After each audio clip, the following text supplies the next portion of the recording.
রামানুজায় বিবেকানন্দসূরয়ে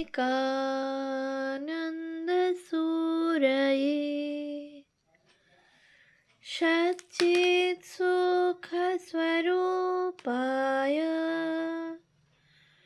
স্বামিনে তাপহারিণে। উদ্বোধন ১২৫ স্মরণে মননে বিশ্লেষণী গ্রন্থ থেকে পাঠ। পৃষ্ঠা সংখ্যা ২৮৩। উদ্বোধন পত্রিকার মুদ্রণ ও প্রকাশনা। ৩। লেটার প্রেসের যুগে পত্রিকার প্রথম পাতার জন্য আলাদা করে ব্লক বানাতে হতো এবং ব্লক বানানো যথেষ্ট ব্যয়সাধ্য ছিল। চিতপুর থেকে আলাদা ব্লক বানিয়ে আনতে হতো। উদ্বোধনের প্রথম সংখ্যার প্রচ্ছদে দেখব কোনো ছবির ব্লক ব্যবহার করা হয়নি। প্রথম সংখ্যার সম্পাদক স্বামী ত্রিগুণাতীতানন্দ 1898 সালেই যাবতীয় প্রস্তুতি পর্ব সেরেছেন। স্বামীজির চিঠি অনুযায়ী 1898-এর জুলাই মাস পর্যন্ত ছাপাখানা কেনা হয়নি। পরবর্তীকালে স্বামী ত্রিগুণাতীতানন্দ দুটি প্রেস কেনেন। পূর্বোল্লিখিত উদ্বোধন পত্রিকার শতবার্ষিকী বিশেষ সংখ্যায় গবেষক শঙ্করীপ্রসাদ বসুর লেখা উদ্বোধন সম্পাদক স্বামী ত্রিগুণাতীতানন্দ প্রবন্ধে প্রত্যক্ষদর্শী শচীন্দ্রনাথ বসুর পত্র 6 নভেম্বর 1898 সাক্ষ্য অনুযায়ী তিনি বড়বাজারের গুদামে প্রেস রেখেছেন।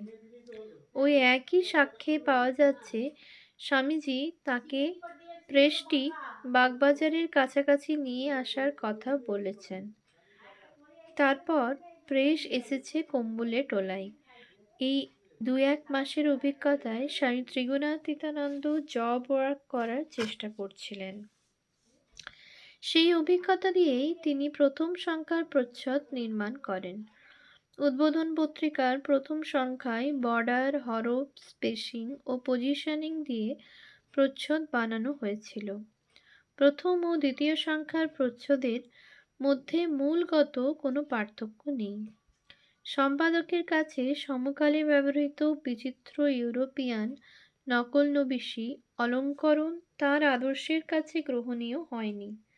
তিনি টিকচিহ্নের মতো করে বলিষ্ঠ দুটি বর্ডারে রেখা টেনে ডান দিক নিচ থেকে বাঁ দিক ওপর পর্যন্ত রেখেছিলেন। 1/8 ডিমাই মাপ হয় 8x5 ইঞ্চি। এই আয়তক্ষেত্র মাপের মধ্যে সবথেকে বেশি স্পেস পাওয়া সম্ভব ছিল এক কোণ থেকে আরেক কোণ পর্যন্ত। তিনি একটি আয়তক্ষেত্র পাতার মধ্যে পাওয়া সবথেকে দীর্ঘতম স্পেসের মধ্যেই রেখেছিলেন উদ্বোধন নামটিকে। 4 অক্ষরের এই নামটি সম্পূর্ণ পাতা জুড়ে রইল। সমকালীন অন্য সব প্রচ্ছদের এক্সপেরিমেন্টের মধ্যে যা অভিনব।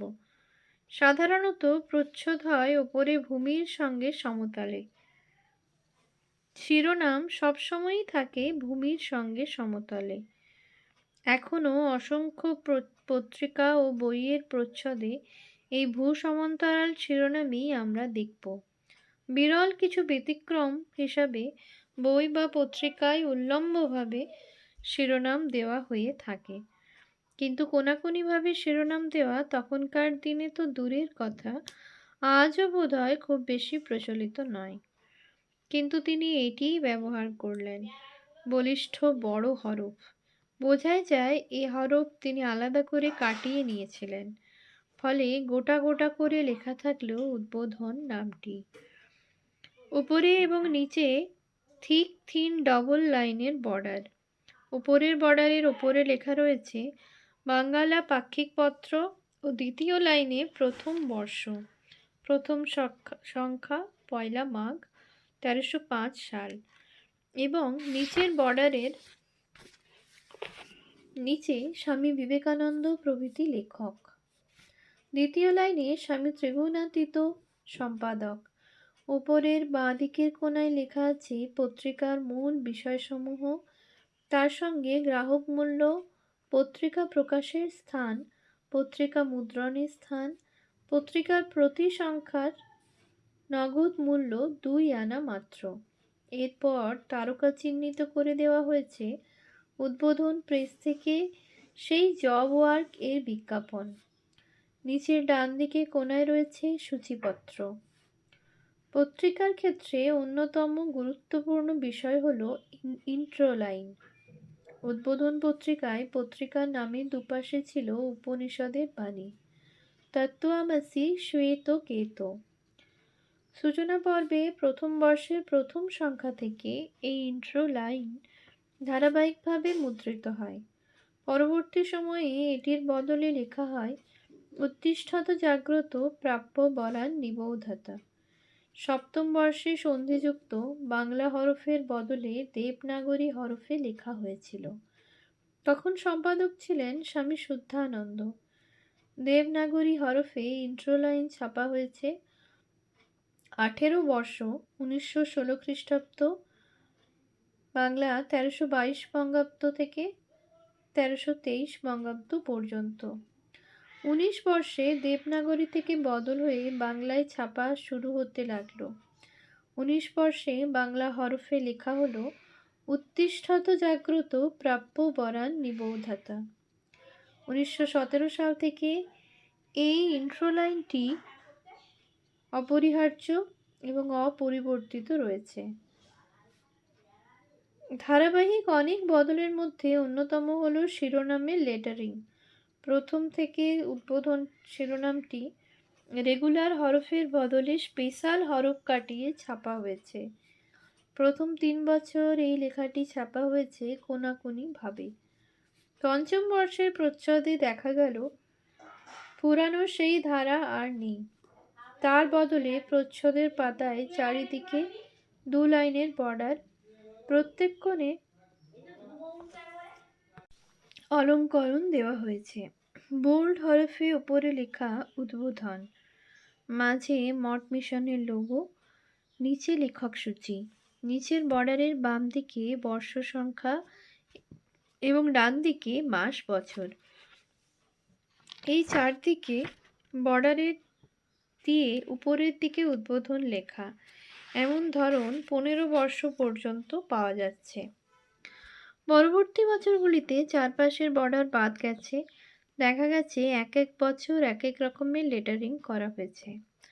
উদ্বোধন লেখাটির লেটারিং নিয়ে এই পর্বে নানা নিরীক্ষা হয়েছে। মাঘ 1339 সংখ্যায় উদ্বোধন লেখার বাম থেকে ডান দিকে নিচ থেকে ওপর বরাবর একটি ত্রিশূল ও সেই ত্রিশূলের ফলার দিকে জ্যোতির্বলয় দিয়ে অলঙ্কৃত। অন্যান্য অলঙ্করণের দিক থেকেও এই সংখ্যাটি গুরুত্বপূর্ণ।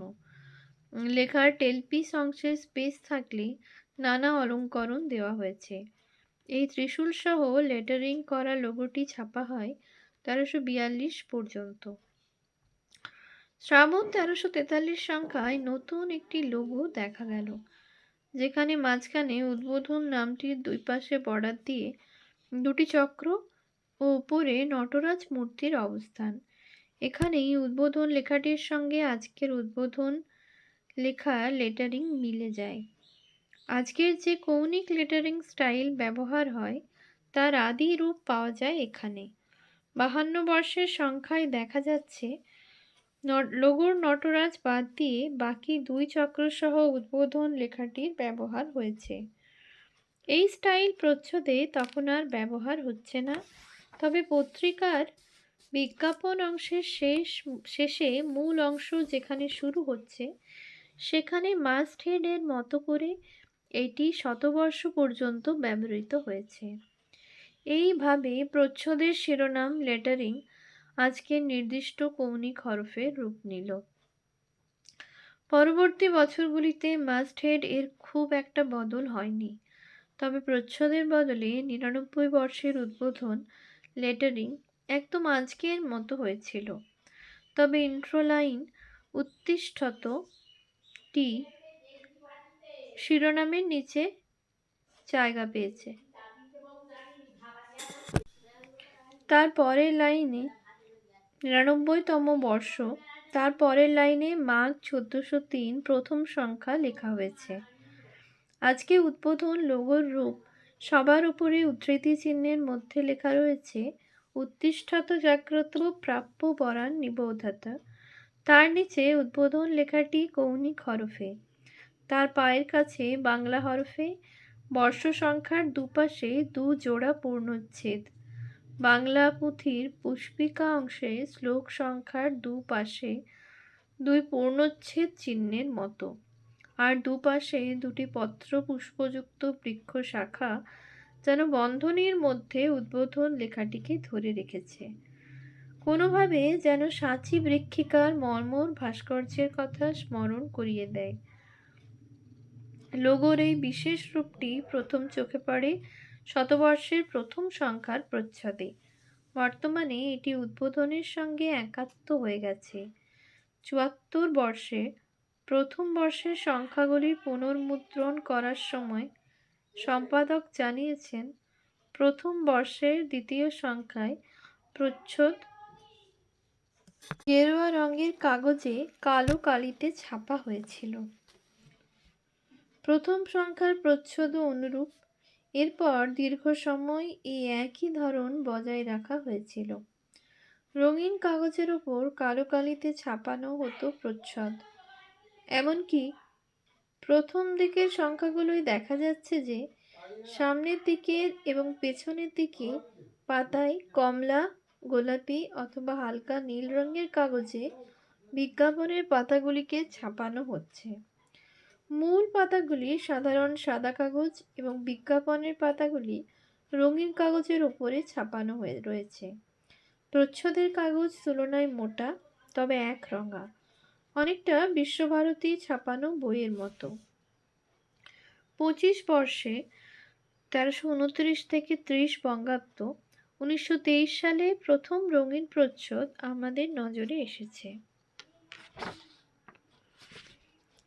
২৫ বর্ষের প্রচ্ছদের ছবি দেখে মনে হয় কোনো এক বিশাল প্রাসাদের দরজায় যেন দাঁড়িয়ে আছি।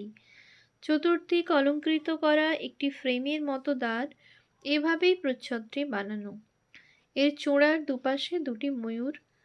সেই বছরের বিজ্ঞাপনের পাতার ভেতরের দুই রঙের লেটার প্রেসে ছাপানো বিজ্ঞাপন ব্যবহার করা হয়েছে। ব্লক করা ছবিটি একটি রঙের এবং লেটারিং অন্য একটি রঙের। এখানে ইন্ট্রো লাইন আবার দেবনাগরী হরফে লেখা হয়েছে। অবশ্য ৪ বছর পরে পুনরায় বাংলা হরফে লেখা হয়েছে। ১৯২৬ পর্যন্ত ৪ বছর এই একই প্রচ্ছদ ব্যবহৃত হয়েছে প্রতি বছরের ১২টি সংখ্যাতেই। ১৯২৭-এ ১৩৩৩-৩৪ বঙ্গাব্দ আবার নতুন রঙের প্রচ্ছদ ব্যবহার হয়েছিল। এরপরে প্রায় প্রতি বছরই নতুন প্রচ্ছদ ব্যবহার হয়েছে। ৩০, ৩১, ৩২ ও ৩৩ বর্ষের প্রচ্ছদগুলিতে লাইন ড্রয়িং থাকছে এবং প্রথম একটি ব্লক এবং তারপরে ২ বা ৩টি রঙের ব্লক ব্যবহার করা হয়েছে।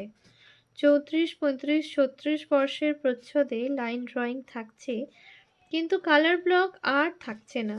এরপর ৩৭ বর্ষের প্রচ্ছদে সবুজ রঙের দুটি বর্ডারের মধ্যে অনেকটা বাঁধানো ফটোফ্রেমেতে দক্ষিণেশ্বরের বাংলা রীতির আটচালা নবরত্ন কালী মন্দিরের হাফটোন ছবি ছাপা হয়েছিল।